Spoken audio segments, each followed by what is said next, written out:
Hello student, youth engineers academy private limited में आप सभी लोग का स्वागत है। मैं Pradeep Pandey, head of electrical department. बच्चों, इस वीडियो के माध्यम से मैं आप लोग को टेक्नीशियन ग्रेड 2, जिसे हम TG2 के नाम से जानते हैं, उसके विषय या उसके संदर्भ में कुछ बातें आपसे करना चाहते हैं, या कह लीजिए कि कुछ बातें आपको बताना चाह रहा हूँ। तो इसमें कई बातें हैं। पहली चीज कि TG2, ये जो TG2 ग्रेड जो एग्जाम है, ये एक प्रतियोगी एग्जाम है, यानी कि प्रतियोगी परीक्षाएं हैं। फिर बात आती है कि इसके लिए कौन कैंडिडेट या कौन छात्र एलिजिबल होंगे, यानी कि एलिजिबिलिटी की बात करेंगे। फिर ये देखेंगे कि इस एग्जाम को कौन कौन सी संस्थाएं कराती हैं। फिर एग्जाम में कितने मार्क्स के कौन से क्वेश्चन आते हैं। फिर इसके बाद हम बात करेंगे इसकी जॉब प्रोफाइल, और सबसे आखिरी में हम बात करेंगे इसमें जो लोग सेलेक्ट हो जाते हैं, जो स्टूडेंट सेलेक्ट होंगे, उनकी सैलरी बेसिक क्या होगी और इन हैंड क्या पैसे आएंगे। ठीक है, तो सबसे पहले बात करते हैं हम TG2 की। तो सबसे पहले एलिजिबिलिटी की बात करते हैं, योग्यता की बात।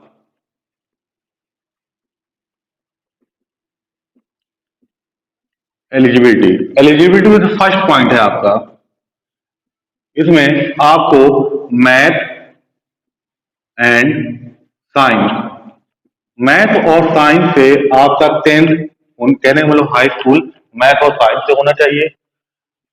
सेकेंड पॉइंट है कि आपके पास ITI 2 ईयर 2 साल का ITI का सर्टिफिकेट होना चाहिए। अब सर्टिफिकेट, ये जो ITI है किस ट्रेड से होगा, तो ट्रेड आप ध्यान रखिएगा, UPPCL और UPRVNL में मैं अलग अलग ट्रेड बता दूंगा कि कौन से। देखिए, जो इलेक्ट्रीशियन ट्रेड है, जो UPPCL में भी एलिजिबल होते हैं और UPRVNL में भी एलिजिबल होते हैं।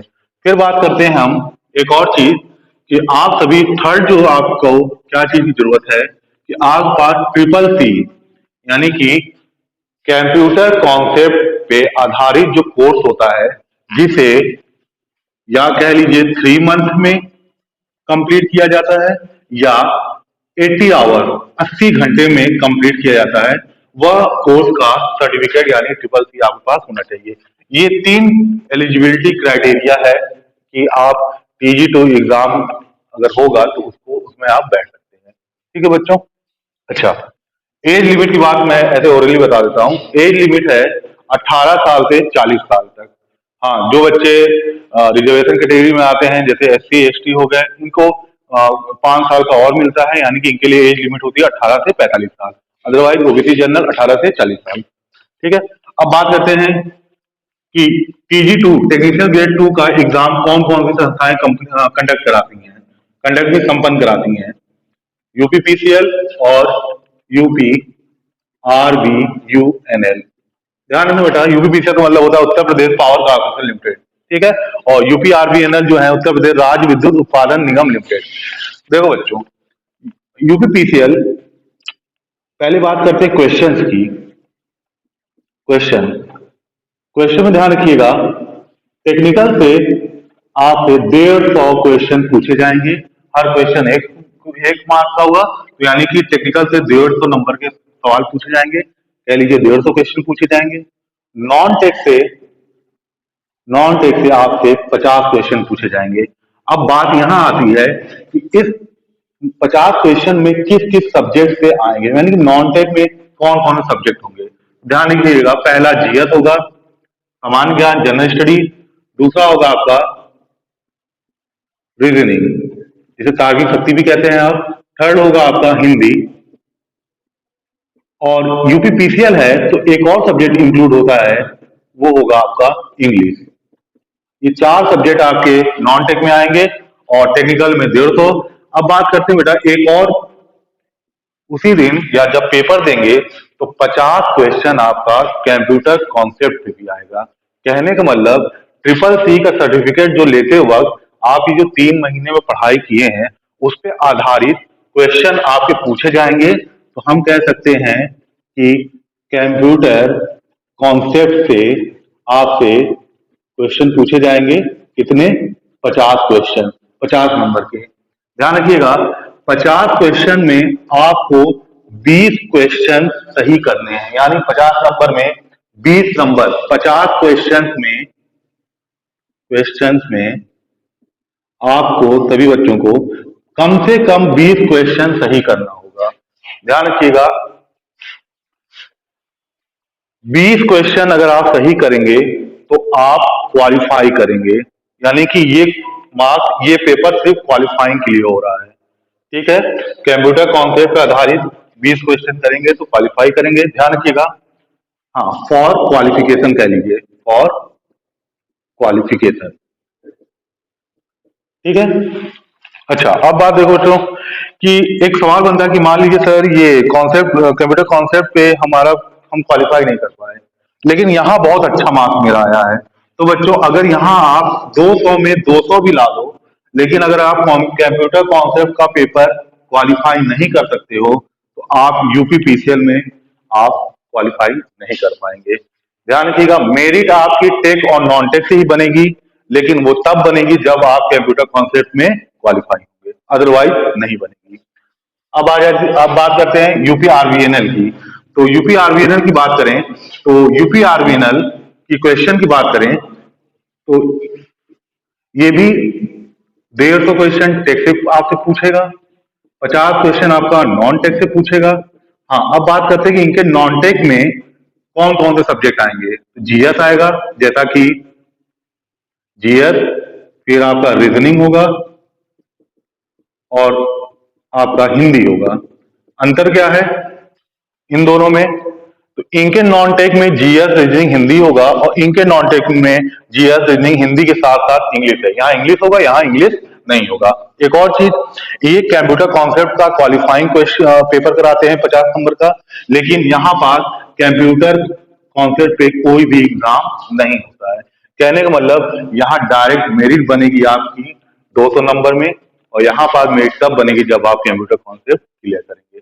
ये तो बात होगी बच्चों कि ये दोनों संस्थाएं एग्जाम कंडक्ट कराती हैं, तो कितने कितने नंबर के किन किन सब्जेक्ट वाइज या इनसे क्वेश्चन आते हैं। ठीक है, नेक्स्ट आपका आता है कि आखिर अगर सर हम यहाँ सेलेक्ट हो गए, जैसे यूपी पीसीएल में या यूपी आरवीएनएल में मैं सेलेक्ट हो गया, तो हमें काम क्या करना पड़ेगा। ठीक है, तो थोड़ा सा अगर हम वॉकआउट कर मिटा दिया जाए तो आगे की बात करते हैं। देखो बच्चों, यूपी पीसीएल में वर्क प्रोफाइल जो आपकी होगी या दो होगी, या तो आपको सब स्टेशन ऑपरेटर पे नियुक्त किया जाएगा या तो आपको टेक्नीशियन पे नियुक्त किया जाएगा। ठीक है, अब सब स्टेशन ऑपरेटर में आपका काम क्या होगा? जैसे आप देखते हैं कि जैसे हम लोग रहते हैं, लाइट चली गई या लाइट आ गई, कहने का मतलब अगर किसी कारणवश कोई फॉल्ट हुआ या लोड बढ़ गया और उस एरिया की सप्लाई को काटनी है, तो सब स्टेशन पे बैठे जो ऑपरेटर होंगे वो स्विच के माध्यम से वहां की सप्लाई कट कर देंगे। अगर वहां सप्लाई देनी है तो स्विच के माध्यम से सप्लाई देंगे। कहने का मतलब सब स्टेशन पे ही बैठे बैठे जो जितनी भी चीजें ऑपरेट किए जाएंगी वो काम कौन करेगा? Sub station operator. ठीक है, मेनली काम होता है ऑपरेटर का स्विचिंग के थ्रू ऑपरेट करना। नेक्स्ट होगा टेक्नीशियन। टेक्नीशियन का काम होगा, ये काम सब स्टेशन बैठे करते हैं और ये काम फील्ड में करेंगे। फील्ड इन द सेंस कोई फॉल्ट हो गया, कहीं खंबा गिर गया, कहीं किसी का मीटर जल गया, मीटर का बिल निकालना हो, नया मीटर लगाना हो, नया खंबा पे वायरिंग करनी हो, तो इन केसों के लिए टेक्नीशियन ये काम करेंगे। यूपी आरबीएनएल में क्या काम होगा? ध्यान रखिएगा, यूपी आरबीएनएल नाम से ही लग रहा बेटा, उत्तर प्रदेश राज्य विद्युत उत्पादन निगम लिमिटेड। इनका काम सिर्फ एक है, ये इलेक्ट्रिसिटी को जनरेट करते हैं। तो यहाँ पर जो भी सेलेक्ट होंगे टीजी2 में, उनका काम उस जनरेटिंग स्टेशन पे ही रहेगा। करना क्या होगा? जैसे मान लीजिए बॉयलर है, ठीक है, तो बॉयलर का टेम्परेचर मीजर करना है, या बॉयलर का प्रेशर मीजर करना है, या कितने वोल्टेज जनरेट हो रही है उसकी रीडिंग मीजर करनी है, कितनी करंट यहाँ से सप्लाई जा रही है उसकी रीडिंग। कहने का मतलब इनका काम कुल मिला के डाटा कलेक्ट करना है, हर घंटे डाटा मेंटेन करना होता है, मेनली इनका काम। अच्छा, ये बात तो हो गई। अब बात करते हैं कि टीजी2 में सेलेक्ट होने के बाद सैलरी क्या होती है। तो सैलरी बता दें बेटा, बेसिक सैलरी आपकी 28,000 होगी पर मंथ, और इन हैंड सैलरी जिसमें आपका टीएडीए सारे अलाउंस ऐड कर दिया जाए, तो इन हैंड आपको जो सैलरी मिलती है वो है 35,000 रुपये पर मंथ। ठीक है, तो स्टूडेंट फिर से जाते जाते एक ये चीज कहूंगा कि youth engineers academy private limited, जो कि लखनऊ के आलमबाग में एक 5 साल से रन करती हुई कोचिंग इंस्टीट्यूट है, एकेडमी है, जहां पर एसएससी जेई और एई, असिस्टेंट इंजीनियर, जूनियर इंजीनियर और साथ ही साथ PU2 के कई छात्र आते हैं और इनकी कक्षाएं संपन्न कराई जाती हैं। इन परीक्षाओं के लिए इन छात्रों को या छात्राओं को परीक्षाओं के लिए तैयार किया जाता है। फिर एक और चीज कि अगर आप लखनऊ एरिया में हैं या कहीं भी हैं और आप चाहते हैं कि इस कोचिंग से कांटेक्ट करें कैसे, तो याद रखिए नाम है इसका youth engineer academy private limited, और गूगल पे अगर आप सर्च करेंगे तो कांटेक्ट नंबर भी आपको मिलेगा और इसकी डायरेक्शन क्या है, लोकेशन क्या है, ये सारी चीजें आपको मिलेंगी। हाँ, एसएससी जेई और एई के बैच कंटिन्यू रन कर रहे हैं। PG2 का बैच एक बैच रन कर रहा है, सेकेंड बैच 15 जनवरी से स्टार्ट होना है। तो आप सारे बच्चे अगर आप जुड़ेंगे तो अच्छा रहेगा। और हम यही चाहेंगे कि आप कहीं भी रहें बढ़िया से पढ़ें, चाहे आप कहीं भी पढ़ें, वो मेन वो मोटिव नहीं, वो कोई उद्देश्य नहीं हमारा। हमारा एक ही उद्देश्य है कि आप आने वाले TG2 एग्जाम को कैसे भी सफलतापूर्वक क्लियर करिए। ठीक है दोस्तों, ठीक है, मेहनत से पढ़िए। धन्यवाद।